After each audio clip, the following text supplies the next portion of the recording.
আমাদের বাড়িতে মেলা দিন পুলিশ যাইতো, আমি বাসায় থাকতে পারতাম না। বলো কি, তুমি সত্যি বলছো? আমরা আপনাকে দেশে আনবো ইনশাআল্লাহ, আপনার পাশে আছি। আহারে, চোখের পানিতে বুকটা বাইসা যায়। বিএনপির পাগল এক ভক্ত যে কিনা ধান দিয়ে একটা পোশাক তৈরি করছে এবং সে সবাইকে দেখাচ্ছে যে সে বিএনপির জন্য কতটা পাগল।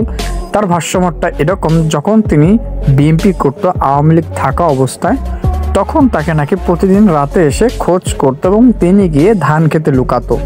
একটা পর্যায়ে যখন দেশ সরকার পরিবর্তন হয়, তারপর থেকে তিনি বের হয় এবং সে ধান খেতে বসেই তিনি পরিকল্পনা করে যে ধানের পোশাক পরবে যদি কখনো দেশ থেকে মুক্তি হয় এই স্বৈরাচারী শেখ হাসিনা। তো একটা পর্যায়ে সে ধান পরিধান করে এবং সে রাস্তায় বের হয়ে সবাইকে দেখায় যে তার মনে মনে সংকল্প ছিল সে ধান পরিধান করে একটা পোশাক তৈরি করে এবং সবাইকে দেখাবে।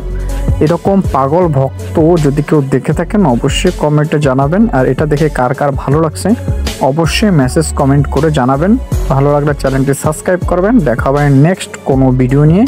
ততক্ষণ আপনারা ভালো থাকুন, সুস্থ থাকুন। ভিডিওটা শেয়ার দিয়ে লাইক দিয়ে সবাইকে জানিয়ে দিন। ভালো থাকুন।